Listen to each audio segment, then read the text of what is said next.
Al-Mahdi will not be concerned with people praying with their arms open or their arms folded or in the church or in the mosque or in the synagogue.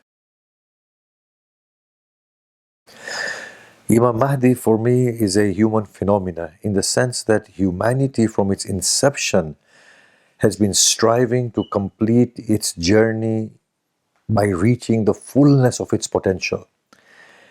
And in that, Imam Mahdi marks the apex, the summit of where humanity has to arrive at.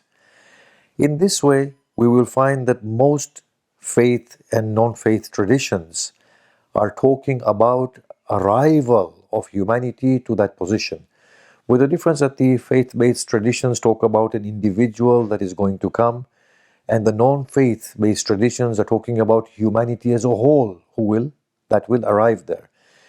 The beautiful reconciliation is that there is an individual, as there have been individuals in the past. There will be an individual eventually who will come to humanity and lead it towards its beautiful state of human splendor. And that is the Imam Mahdi as an individual. But he can only do that if humanity as a whole is available to arrive at the completion of its own self.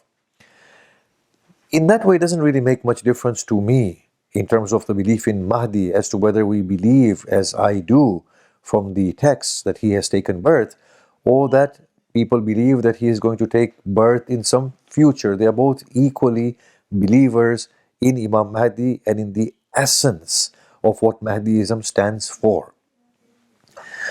Mahdiism fills us with activity and renewed confidence within our own ability that we can come to the completion of our humanness.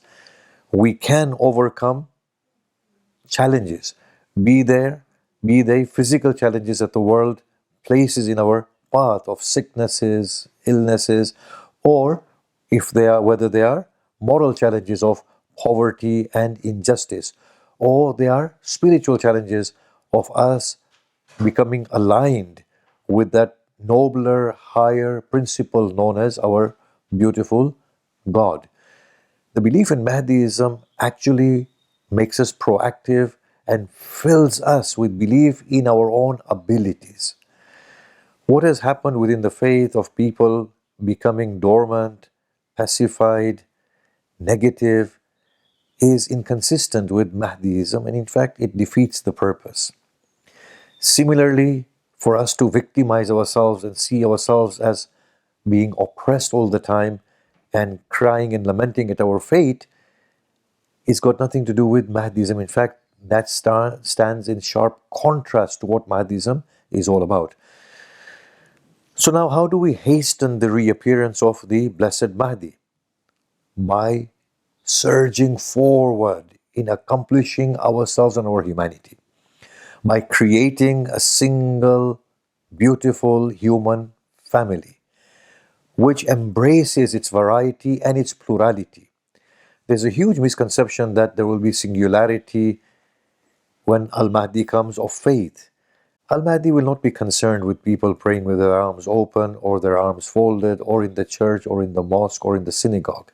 And we have literature to that effect. Al-Mahdi is concerned with humanity at large. The Quran very clearly and categorically states that if Allah wanted to, He would have made you same. But He has kept you different. Now, compete against each other in doing khairat or good. Quran states that it is a part of human existence to be different, like every other aspect of earth and nature is different. But there is commonality. The commonality is in your humanity, not in the form that the human beings take. We are different in our physical features. Similarly, we have differences of cultures, ethnicities. In the same way, we interpret reality differently, and hence we have different conceptions in different religions. However, given this difference, there is universality in the fundamentals, and that is that humanity is one. Human values are the same. Spiritual alignment to the higher order is a colorless, splendid, beautiful alignment. Al-Mahdi will come to complete that facet, that intellectual evolution towards the completion of our intellectual potential, moral evolution, to come to that universal state that befits human beings as human beings, and to come to that wonderful alignment with God as human beings need to complete themselves by having this deep-seated connection with the most beautiful one.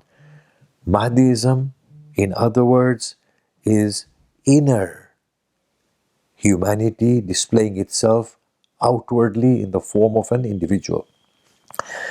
I finish with this thought that the Blessed Prophet, when he came to the Meccans, he said, I am an outer prophet who has come to awaken the inner prophet. Similarly, the outer Mahdi is a reflection of the inner Mahdi concealed within the chests of humanity that is slowly and gradually revealing his beautiful self.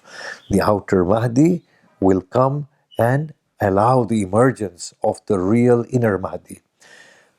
There is a hadith to this end in which it is said that when the Mahdi comes, he will not come to make you pray and fast and perform Hajj. You will already be doing those things in any case. When the Mahdi comes, he will place his hand upon your heads and drive your intellects to their completion. Wassalamu alaikum wa rahmatullahi wa barakatuh.